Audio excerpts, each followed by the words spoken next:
Hi, and welcome to the next episode of OTTB on Tap. I'm Neve. And I'm Emily. Hey, Neve, what's on tap today? Today we're covering part 2 of our Windurra training camp experience with Madeline Conley and her OTTB, Pepe and Heywood, who she lovingly calls Pete. Madeline, thank you so much for recording with us for such a long time on this episode, and we're really excited to give our listeners this content. Let's see where we left off, Emily. So, for a quick recap, we went through the first 3 days of the clinic, which included the arrival and then day 1 and day 2. We had some training sessions with Anna Buffini, Peter Wild, and a cross-country school with Boyd Martin, where Boyd may or may not have gotten on Madeline's horse. You'll have to listen to part 1 to find that part out. And now we're on day 4, Friday. So, Madeline, can you tell us how day 4 started? Thank you so much for having me again. I'm so thrilled to be here still. You will never get rid of us now. Thank the Lord. So Friday morning, we started doing yoga with Biz McGarity, who she does yoga for athletes. So again, this was more tailored to athletes, specifically equine athletes, which was really cool. As I said in the last episode about when we talked about the physio coming and me having to be front and center and I'm not flexible. Yeah, that carried through to the yoga. It was a great experience, and I got a lot of really helpful moves to help with my core strength and preparing myself to ride. As I mentioned before, I have fibromyalgia. So any of that chronic joint pain that I have, she was able to tailor some things for each of us, because there are people with all different types of things. It was pretty funny because she's, okay, so who in here has injuries? And like 50% of the room's hands go up. And she's, oh, okay. And she starts asking a couple people, and I told her what I have going on, and a couple other people said they have going on, and she's, okay, so we're really in good shape then, is what you're telling me. And we're all like, yeah, we're great. So that was really beneficial. And just to have that in addition to the tools we had from the physio, I felt like they married really well together. And she's just a nice lady. She was super cool. She actually hung out for most of the day, and she's just a really interesting person. All right. So after your morning yoga, what came next? So my next school was cross-country schooling again. And I had actually stepped down to the starter group. We started in the beginner novice group. So I stayed with beginner novice for everything else. But for the second cross-country schooling, I stepped down to the starter group to just give him a really solid school. And this one was more focused on complexes and coursework. Okay. In between the yoga and my cross-country school, though, they did have a talk with Anna and Silva about dressage and all of that. But I unfortunately missed that just due to the timing of my cross-country school, which I was bummed about. But at least I got to see them ride in their demo, which was awesome. But this cross-country school was so much more productive. Actually, I don't even want to say that. I don't want to say it was more productive, because the first one was productive. And as Neve put it, it was a fact-finding mission. I learned a lot about my horse and a lot about myself and a lot about how to help him just get to the other side. For this cross-country school, I had changed his bit. So I went from a loose ring snaffle to a happy mouth D-ring. I put a small spur on, and I also put a running martingale on, and I was riding a whole different horse. He also felt just a lot more settled in himself. He really he did very well in this atmosphere, which isn't surprising considering everything he's been exposed to, but he did really well. And this cross-country school was no different. We actually ended up towards the end of the school conquering some of the bigger jumps that we had struggled with the day prior, and he was a freaking rock star. So just a really momentous school for us. It was awesome. Yeah. What did you find about the D-ring happy mouth versus the loose ring? Did it give you a little more lateral control, or? So I don't have a hard time steering Pete. So being able to turn him, he's always going to throw that right shoulder. He's green and he's a racehorse. So that's his thing. He throws that right shoulder pretty good. But for me, it was not having as much play in his mouth. He likes to play with the bit a good bit. And I almost think that the metal, he really takes offense to. He's quite sensitive in the mouth. Like I said in our episode yesterday, when I was talking about the flat work, one of his strengths is reaching into the contact, but He doesn't want to be overmanaged or micromanaged. So even with a loose ring, I just think it was a little too much play for him. He much prefers the rubber in his mouth. And I actually think he prefers the single joint as opposed to having a link in the middle. Yeah. Because it's just a little bit more structured. So there's a couple other things that I want to play with him. That's just to see how he does with it, to give him a little less play. But that's really where I felt the improvement with the D-ring he wasn't getting as frustrated. Yeah. If that makes sense. Yeah. No, and I bet he sounds like a horse that might enjoy a nath as well. So that might be a bit to try with him. It's on my list. I think it's interesting that you say that, though, because I feel like when we were doing this, we pretty much started everything in a loose ring, something or other, or something like a nath or something like that. And there does come a time in their training and their experience level where you either need a touch more for lateral stuff, or you actually want them to go into the bridle a little bit more. Yeah. And I think they do enjoy that stability of a little less action. Absolutely. And we've had a lot of success with our previous OTTBs, or even Nathaniel, with the milers, like a level 1 miler. We've had a lot of success with those. So that's something that I'm looking to try with Peter as well, because there's just not too much movement in there. But for right now, he's doing well with the D-ring. Happy mouth seems to be what we needed for right now. It's nice when you can make that slight change and feel that instant relaxation and comfort with your horse. Absolutely. I felt the first day, I felt like I was giving and trying to let him take me to the jump, but he just wasn't filling the reins, if that makes sense. Yep. When I put the happy mouth in his mouth, it was like, oh, I'm going. And he really felt like he was taking me to the jumps, filling up the rein. I felt like I had neck in front of him. It was a whole different feel and a whole different ball game. Yeah, because they can be going at a jump and not in front of your leg and not truly up in the bridle. And I think when you're going cross country, you want to feel like you're being taken to the jumps, not that feeling like you're going to have to get off and push them over the jump.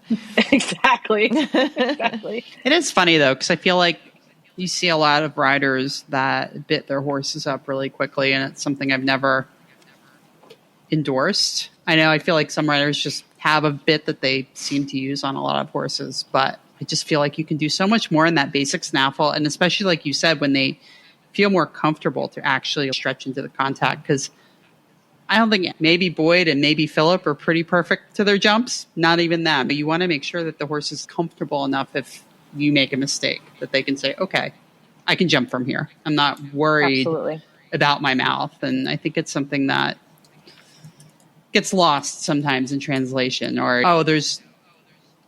I guess now there are restrictions on bits you can use and whatnot, but less is always more. I feel like they seem much happier that way. And I also feel like if you watch top riders go out on cross country and you watch how they use their hands on cross country, a lot of the riders really keep either if they're galloping, they might have a loop in the reins, but for the most part, they're keeping a steady connection with that horse's mouth. It's a constant conversation that's going on where they're not pulling, they're just supporting. Yeah. And over the fence, that contact doesn't go away. And on the other side of the fence, that still remains so that they can pick the horse up, kick it forward, get it back into its groove, and go on. And I think you want to have a bit that you feel like you're not going to be going through this conversation of, whoa, and then abandoning the horse and then trying to get that enthusiasm back again on the other side of the fence. So I do think that finding a bit that you can keep that muted conversation going with your horse is like a little bit of a magical thing on cross country. Yeah, absolutely. I think too, like everybody's like totally into saddle fit right now, which is great, but bit fitting clinics, oh my Lanta. Those I'm really eager to see, and I'm hopeful that there will be more bit fitting clinics or opportunities or something like that in our community as a whole, because I do think that's just as important as saddle fit in a lot of ways. Totally. Our dentist that we were using was really big on looking at the way that your bridle fits, the type of bit that you're using, measuring it, making sure that you have the right size bit. But also it might be really valuable for us to have a bit expert on the podcast, because a lot of people don't realize that some thoroughbreds have really fleshy tongues or they have low palates and they can't take a bit that another horse has no problem with. And so knowing what the inside of your horse's mouth looks like, what they prefer in terms of where the bit sits in their mouth, all of that stuff, like you say, is just as important as saddle fit. Yeah, absolutely. We'll put it on the list. So then you put it on the list. Yeah. Okay. So then you had lunch with Smart Pack. Yeah. So Smart Pack came. Essentially what they went through was what's in Bruno's Smart Pack, right? And they went through a couple other things. When Steph did her talk, she talked about the bare minimum supplements that she wants horses in her program or in a program that she's managing to be on. And it was hoof care. It was, I have it written down right here. Bare minimum supplements were hoof care, electrolytes, and some kind of oil supplement. Mm-hmm. And they feed Purina Ultium Gastric.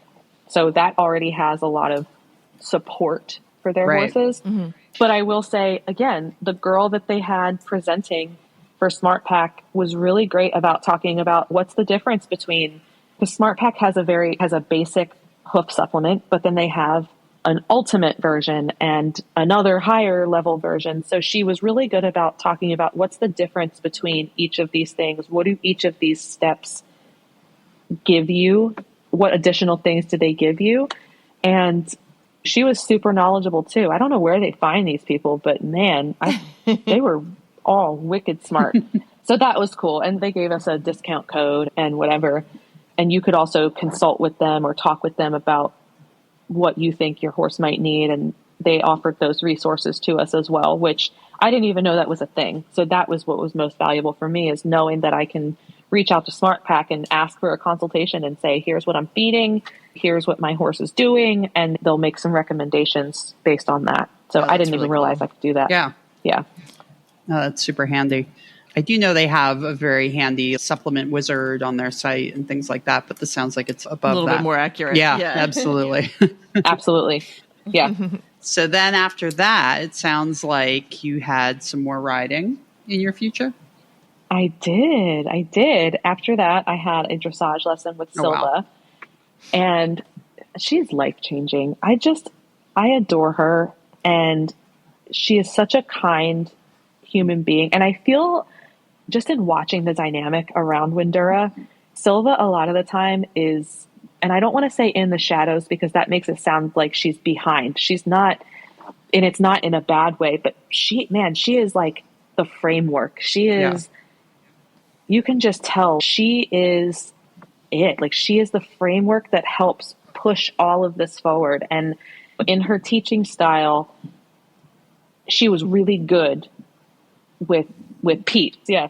She was really good at, again, maximizing what I was working with and helping push him to that next level. You know, I mean, I think 99% of us who ride off-track thoroughbreds know that, or have experienced difficulty with the transition to the right lead canter and the balance in the right lead canter. And she was so helpful in helping me really fine tune that transition work. And here's where you can put your body. And it just all made sense. Yeah. And when we practiced our dressage test, she wasn't just blowing smoke up our asses. She was like, if you want to maximize your points, you've got to make your circle from here to here. Right. Here's what it looks like. Here's how it can look better.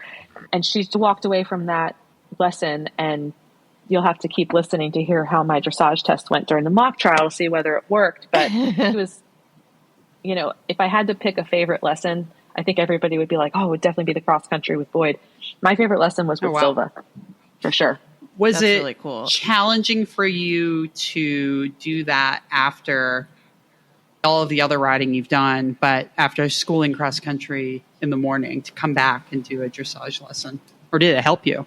So I think it helped me. And it's interesting because one thing that Peter Wild said during our Peter and Boyd talk that we're going to talk about later is some of the best flat work you're going to get and some of the best schooling you can do on the flat is after you ride your round. So a lot of the upper level jumpers, you'll see they'll go do their round and then they'll go school on the flat because the horses have released that adrenaline and they've gone out, they've done the test, whatever that test is, and they've relaxed a little bit. And so now you can actually get them to learn because they have to be relaxed to learn. So and there wasn't a huge span time-wise between my two lessons. It was only a couple of hours, but I felt like Pete was warmed up by the time we got in there. So I didn't have to spend, either he was already warmed up or he had already learned how to supple himself. And we had already gotten that good that I could get him nice and supple in 5 minutes, which I think it's probably the first thing. So I didn't think there was a disadvantage or anything. I really felt like going into that lesson, we were really starting to figure some stuff out. We always used to joke that some of our horses would do better if we could do dressage as the last phase instead of first phase. And I think there's a lot of truth 100%. To that. In a way, this is highlighting the more modern day thought process of cross-training our horses so that they become good in all 3 phases. But I feel like back in the long format days, it wasn't unusual for horses to go out in the morning, go do a trot set for an hour, and then maybe later you'd have your dressage lesson. And I think there's a lot to be said for that kind of physical and mental interval training and making sure that your horse reaches its peak limberness in all phases. Yeah, for sure. With my horse back in the day, we did a lot of hour-long trot sets before our dressage.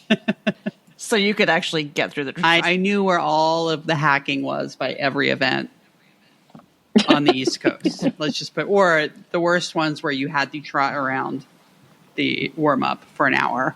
You're like, oh my God, I can't do on this. A horse that you couldn't touch his mouth for the hour you were trotting. You're just careening around in this huge trot. You're like, okay, I'm fine. Nobody worry about me. Nothing's on fire. Everything's fine. Getting run away with at the trot. That's actually the shirt that Emily has on right now. I do. I have a dumpster fire t-shirt. Oh, good. Oh, I love it. It's fine. Everything's fine. It's my new favorite thing. No, that sounds awesome. And I've never actually spoken with anybody that has ridden specifically with Silva. So that's some really good feedback. And I was going to say, when you were talking about how she's like the framework, and the word that I would have used is, because I've seen her at a lot of events and things like that, is she's omnipresent. Yeah. She's always like there. She's always there to help him in his warm up. But then he'll come over and she'll just be like, yeah, you need to do X, Y, and Z. And he'll go and do it and it'll look brilliant. And yeah, she's as big a part of Windurra as he is. She really is. And then after you did your amazing lesson with Silva, how did you guys finish the day? So Friday was jam-packed because Friday evening we had a jumping talk with Peter and Boyd. And holy one-liners, man. We walked away from there with so many quotes and just the way their minds work. And it's all stuff that I think those of us who have been riding for a long time and have been exposed, we're in an area where we are very lucky to be exposed to a lot of these folks somewhat regularly. But it's just the way they articulate things, you know, like Peter just goes, good riding is good riding. And you're like, yeah, man. Yeah. And it's something so simple, seemingly, but that's what I mean. Good riding is good riding. There's no secret. There's no special formula. Just good riding is good riding. Yeah. And that was literally what he led with in this conversation. And we were all just like mind blown because we're like, it's that simple. It's that simple.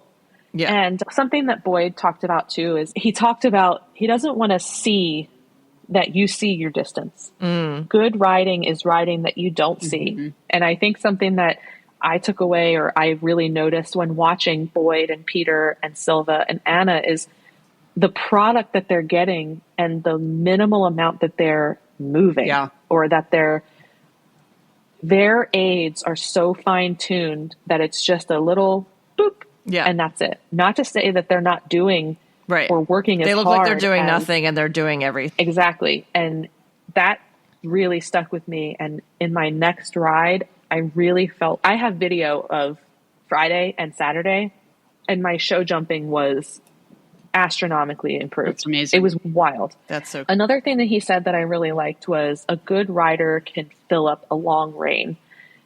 And I really appreciated that because we've talked about with what I've been trying to work on with Pete is getting him to reach into the contact and pushing him to come up from behind and all of these things. And I think one of the reasons that I struggle a little bit on the cross country with him is because I stopped trusting him and myself. And I start going, oh, whoa, I'm not sure. when I should just be pushing him and being like, we have it covered. Yeah. We have got it. We're going to do it again on Saturday when I went out and rode. It's almost like this talk on Friday was exactly what I needed to hear to be able to go out there. And it was like the final piece to the puzzle for me to totally shift my riding. Wow. It was insane. It was insane. They talked a lot about suppleness and strength and a proper frame. Working your horse in a proper frame is going to buy you longevity, right? A lot of times I think people get, and this is not a criticism necessarily, want that pretty picture of the horse on the bit. And how do they do that? They pick their heads up and they crank them down. And when you have a headset that's that high, are they really using themselves? Is that a proper frame? Mm-hmm. Are they truly collected? You know, and that was something that Peter was talking about. Start from the bottom and then work your way up. He didn't say it that way. I'm saying it that way. You start at the bottom and then you come all the way up here. Because you create like a strong hind end, a strong back, a strong neck by doing all of that stuff correctly. Exactly. And the final piece that I'll leave you with from that talk specifically is Boyd said, a good show jump round, it should look like they're a shark going through the water. And visualizing that, I was like, man, it's so true, because you almost don't even want to see them. They're just that smooth, just a shark through the water. And I thought that was a really cool, really interesting way to put it. And it helped you visualize what it is he's talking about. Yeah, for sure. I've never heard that before. That's really cool. I said that in his accent too. Like a shack through water. Like, yeah, exactly. That's it. When you said it, that's what I heard in my head. Yeah. Had to channel my inner Steve Irwin a little bit there. Yeah, there you go. Exactly. And then you guys finished off the evening with a talk with Kevin Keene. And for our listeners, Kevin Keene is a renowned veterinarian in Area 2. He also competes at the upper levels. He is one of the most fascinating people to listen to talk about anything regarding horses. Emily and I had a horse that we sold, and it was vetted by Kevin, and it was a very long vetting, very thorough. And several of these, not just one. Yeah, several of these, but one in particular was a very long vetting, and he's just fascinating. He was like pulling off encyclopedias off the wall and explaining to you with pictures and bits that he had written and like stuff like that. And he's just such an advocate for horses. He loves a good thoroughbred. Oh yeah, I could listen to that man talk for a week straight. Yeah. I could not get enough of everything he had to say. And if they ask us for feedback about Camp Windurra, I'm singing their praises, right? I loved every minute of it. One thing I would ask for is more time with Dr. Keene, because an hour wasn't enough. Yeah. He's just got so much knowledge that I wanted all of it. I was like, tell me everything. But the two things he focused on, one was heat acclimation, which this summer in particular, we had a really hot, humid summer. So I was very appreciative for that information. And the second thing that he talked about was his guide to buying upper level event horses. I know. You're like, go on. Exactly. With regard to the heat acclimation, he talked a lot about some of the myths, right? Sometimes people think that if you just put a wet blanket or a wet towel over a horse's back, that's going to help them cool, but they can't actually cool down if the water has nowhere to go.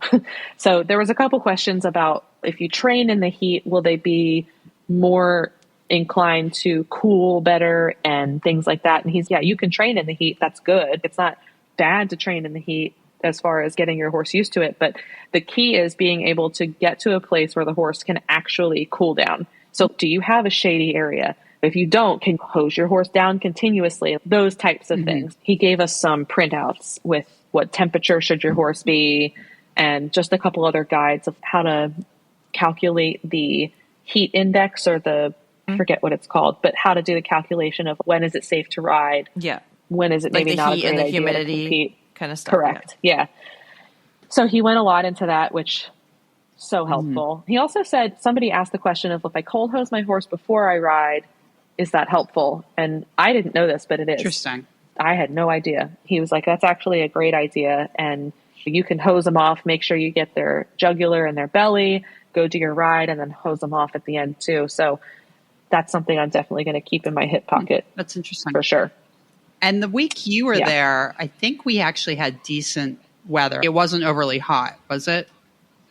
We could not have asked for better really weather. Nice. Yeah. It's like the universe was shining on us. The mornings were crisp and cool. And so Pete got turned out in the mornings and it was beautiful.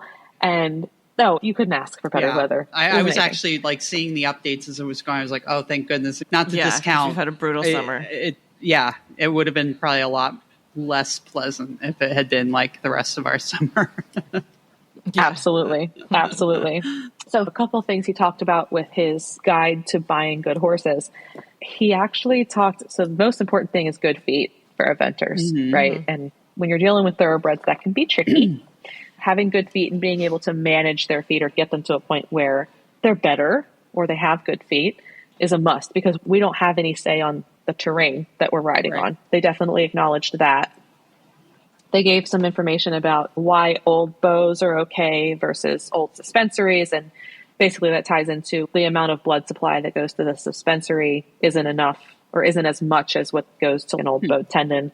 And then he talked about liking a long back and an uphill build, which I thought was very interesting. And old school. Yeah. Yes. A bit old school. I feel like in one of Jimmy Wofford's books, he's talking about conformation. He said that a good horse will have some length in him somewhere. And I've always remembered that. And I know that the trend is towards these very short coupled, short backed horses, but I'm a little partial to a nice long backed, scopy, rangy, big jumping horse. So that's really cool. Yeah. And the thing he said was, you got 18 vertebrae, right? Regardless. That's how many vertebrae you have in a horse, except for Arabians. Those were different. And I don't remember if it was 16 or 17 or 9. I don't remember, but it's not 18. So I'm not riding an Arabian right now. So that's okay. You got to fit 18 vertebrae in there, whether it's a short back or a long back. So do you want those 18 vertebrae to have a lot of room to breathe, or do you want them to be like super compressed? And I was like, that's interesting, Kevin. Damn, I never thought of it like that. And I know he's incredibly passionate about talking about kissing spine and how it's prolific in terms of being found in thoroughbreds, but he has a really positive outlook about that in general. And I think that's actually a really nice visual to think about in terms of horses. That's just true, right? You've got this many bones to fit in this much body, and how does that shake out at the end of the road? Is it just a physical feature of the horse for the most part? I'd love to pick his brain about that. Kevin, come get on the podcast. Me too. Yeah, listen, that would be an incredible episode for sure. It'll be 4 hours long. That'll be a 4-parter. Yeah, exactly. I love that your Australian accent is like part Australian, part like Brooklyn, Massachusetts, part Amity Island. It's like, yeah, exactly. All right, big day comes up next Saturday. That was the final day, and you had a mock horse trial. So by Saturday, there were quite a few people who either were headed to AECs directly from Windurra, or they just felt like their horses were done. Not in a bad way of, oh my God, they're too tired. No, it was just they didn't feel a need to do it. So a lot of the preliminary riders, some of the training modified, some of the higher level riders opted out of doing a mock trial and maybe did just a dressage test. We were also not 100% sure of how Saturday was going to go. I think it was, Boyd said day one, we have this idea of doing this mock event on Saturday, but we'll just see how everybody's feeling and we'll go from there. And so it was less of a mock trial and more of, we went out and schooled again, but we pretended it was the show. So for example, I went out with the starter group because I didn't want to do the beginner novice cross country. I wanted to keep it positive. And so we went out, we did show jumping. My show jump round was absolutely incredible. He was such a good boy. I felt like I had a different horse. I felt like a different rider, which some people listening to this are probably going to be like, ugh, okay, yeah, we get it. It was a prolific 4 days, but it really truly was. I've been riding for a really long time, and everybody has their own habits or things that they're trying to work on. Or for me, it's chicken arms. Like I do this with put my elbows out like a chicken riding sometimes. Do that too. No comment. Boyd is perfect, and you can't tell me otherwise. Now I'm calling Boyd out beautifully. Yeah, way to go. Way to get yourself blacklisted, Emily. Podcast is canceled. I have to change my name if I ever go to an event again. Oh my God. Pseudonym. Anyway, but we all have those things that we're working on. And I don't know if it was because I was able to be totally immersed or if it was because of the way that they said things or did things. Things just clicked. And there's video. I have video evidence. I can see how different my riding is from Wednesday to Saturday. That's so cool. And Kat came on Saturday, which was awesome, and was able to watch. And she was like, girlfriend, you are riding. You're on a whole other level. And I'm like, oh, okay, this is cool. But then we went out to the cross country and it was a good round. It was phenomenal. He was such a good boy. He was taking me to every jump. He was just so game. Yeah. And because I had switched to the starter group, my dressage time was actually after my show jumping and my cross country. Exactly. Yeah. It was chose to still do the dressage because he was totally fine. Yeah. And he got like 29.3. He was absolutely incredible. The judge was thrilled. She's like, why are you not doing RRP on this horse? And I'm like, I didn't get my application in time. It's totally my fault. I screwed up. Who was the judge? I can send you that information because it's on the test and I don't remember her name. Okay. I'm pretty sure she's going to be a judge. But she's RRP, like a dressage judge. It wasn't Silva or Boyd or somebody. No, they brought in a judge. Boyd, that's really cool. Famously judged at Plantation Starter one year. Oh my God. I think people were getting like a dressage score of 5. He was doing like the elementary and starter level, and the highest score was like a 17. I love it. I love it. Like he's not allowed. He's just giving points out for cute now. That's I don't blame him. I would do the same thing. I'd be a terrible judge. It's that little pinto pony with a kid with anti-grazing reins. Oh, extra points. Right. Oh, listen. Let me send my daughter in then because she's wicked cute. But yeah, he had a great dressage test. We had really good feedback from the dressage judge. This is in some ways my favorite kind of horse because they are just so game. And that's the word I can use to describe Pete for this whole week is he was just game. Like he trusted me. Throughout the week, we got to know each other just better and better. And he trusted me more and I trusted him more and more. And by the end of it, that's probably where the good riding is good riding thing came in because I was really able to listen and understand to what it is he needed from me. And he was starting to really understand what I was asking of him. It was a really awesome wrap up to the whole week. That's for sure. So cool. And what an experience. I have to say, when I first heard about it and heard what the investment was to go, I was like, that's substantial. And wow. But it really sounds like every moment was almost choreographed to produce incredible results. It's really cool. Yeah, absolutely. It was an investment, a large one. And I firmly believe in surrounding yourself with the types of people that you want to emulate. Yeah. Mm-hmm. And I mentioned before, Kat telling me, you deserve a seat at the table. You belong here. And by the end of it, you really felt it. Yeah, you know what? I am not a dummy. I actually do know how to ride. I'm pretty good at this. It was awesome. That's so cool. I think there's also something really special about doing an away trip with your horse that you bond with them in a very cool way. I definitely experienced that by going to Lochmoy for a couple of days with my horse, and you're just there together, and it feels like a partnership. You feel like a team.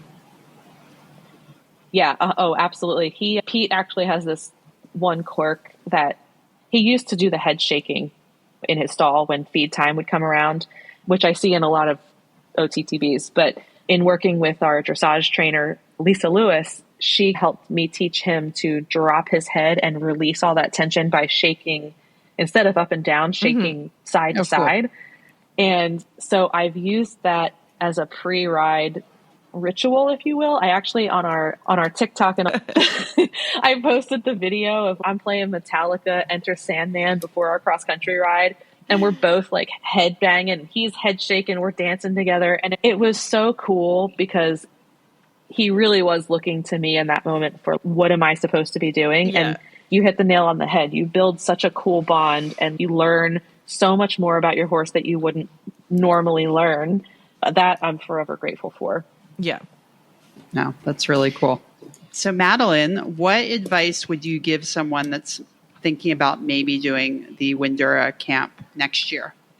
All right. So if you're planning to try to go to Camp Windurra in the future, first and foremost, take a groom. I did not have a groom, and I really wish I had one. One, to get consistent video footage of my rides and to get all that feedback on video. Because I was lucky enough that the mom of G, one of the girls in our group, she was willing to video for both me and Christina because we were both their son's groom. But the way the schedule's built, our group was one of the lucky ones where we still got to go to a good bit of the talks. But depending on how your schedule was, you could potentially miss out on a lot. Right. Whether you're tacking up, cooling out, and all of that. So taking a groom, I think, is paramount. I don't think it should even be a question. Maximize the time that you have and maximize your exposure to everything that it has to offer, and let somebody else help you with the horse. Just take that off your plate. Second thing is make sure you and your horse are fit. I am by no means like an Olympic level athlete, neither is Pete, but we are in a consistent program. And once I made up my mind that I wanted to at least try, this is even before we applied for the camp, but a couple months ago when I was like, I think this is something that we could do if we can get in. And you're there for 4 days, and it's 4 days nonstop. You're riding twice a day. You are doing some type of physical activity at 7:00 every morning. They feed you well, which is great. That's another thing I'll say. They did a great job with the catering and providing lunch and all of that, but it is hard. Think of it like you're going to a true 3-day event on steroids. It's just a different experience, but it's a lot, and you need to be prepared physically, mentally, emotionally, like all the things, you and your horse, because it's a heavy lift, but man, it's worth it. My third piece of advice is just to be open and ready to challenging yourself and be willing to do things that are really hard. I had originally entered Pete in the starter division, and about 2 weeks before the camp, I emailed them and I was like, hey, can I bump him up to beginner novice? And I went back and forth about that, but we touched on it a little bit earlier on, is that I would not have learned half the things that I learned about my horse and about my riding had I not pushed us just that little bit. And I don't feel as though I pushed us so much that I blew his mind or I pushed too hard or he wasn't ready. This is all stuff that he has done in some capacity and he was ready for.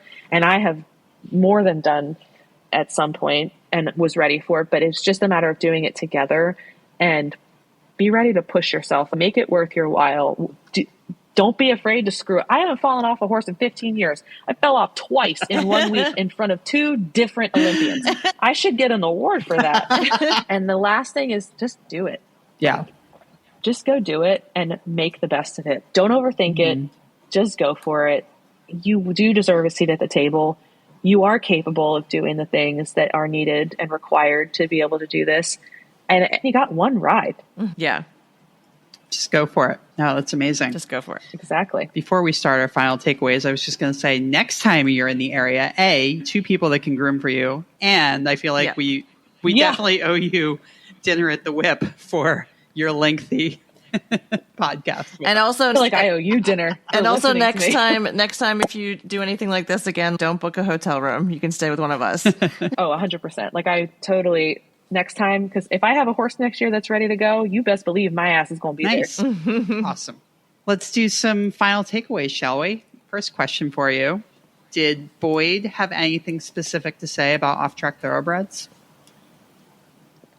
So this is one of my only regrets from the whole week is that I had written down questions that I had before we even went. And that was one of my questions is, does he approach OTTBs any differently than he does maybe something that he had imported or something that is homebred or something like that. And it was just so much going on that I didn't ask the question. So if I run across him again, that's a pointed question I'm 1000% going to ask him. One thing I will say though, is I did hear him talking about just their endurance because they come from the racetrack. They already, if they had raced and came from the racetrack, they have, I don't want to say a leg up necessarily, but he was speaking to the fact that like they already know how to gallop. Most of them already know how to travel, but that was really the extent of it. So that's on my list of things to ask him. So if he comes on the podcast before I get to ask him, then feel free to go ahead and ask, but that's in my little notebook that I forgot to take to my sessions. We'll forgive you this time, but after next year, we definitely need an answer. We'll give you a year. Exactly. Exactly. Second question, and then I'll pass it off to Neve for the next two. What did you learn about your OTTB during the camp? One, I learned that he loves heavy metal, Metallica. And he really wants to excel. He wants to do a good job. And that really speaks to why he was such a good racehorse. He wants to understand the job that he's being asked to do, and he wants to do it so well, and sometimes to a fault, right? He almost sometimes gets so wrapped up in, I got it, I know what I'm doing, I got it, and I'm over here, but let me help you, let me show you. And he's, no, I got it. And then we don't got it. And he's, oh no, I screwed up. And it's okay. And I feel like I have a much better understanding of how to help him through that and how to manage that with him. Because he really is so cool. Whoever ends up purchasing him, because he has a resale, and whoever ends up purchasing him, they're just going to have the best time helping him figure these things out, because he's so versatile. He can do whatever. As long as he understands like the basics of that job, he's game to do whatever. Awesome. Yeah. Okay, this one's a little bit more straightforward. What is one word that you would use to describe an OTTB? Man, I was stuck between two with this one. But I think I've heard people, maybe even on your podcast, use this word before, but resilient. They're resilient. They adapt and overcome, which is something that I'm familiar with my military job. That's something that we talk about a lot, is being adaptable, being able to overcome hard things, having strength to do new things or hard things. And I find the OTTBs to be so resilient, and they have the biggest hearts. Heart is another word that just resonates with me with thoroughbreds. But resilient for sure is the number one. I like it. And since you just mentioned that he's for sale, where can people find information about you and your available OTTBs online?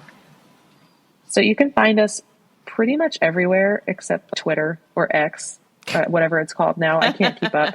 But our website is bridgethegapequine.com, and our Instagram is bridgethegapequine. Same for TikTok, same for the Facebook. You can find us pretty much everywhere. Awesome.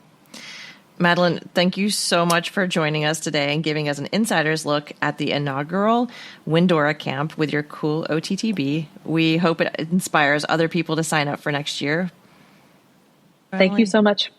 Thank you so much. And if you liked what you heard today, please leave a 5-star review on Apple Podcasts. You can follow OTTB on Tap on Instagram, Facebook, and TikTok, and contact us with interview candidates and topic suggestions at OTTBOnTap.com. We love hearing from you.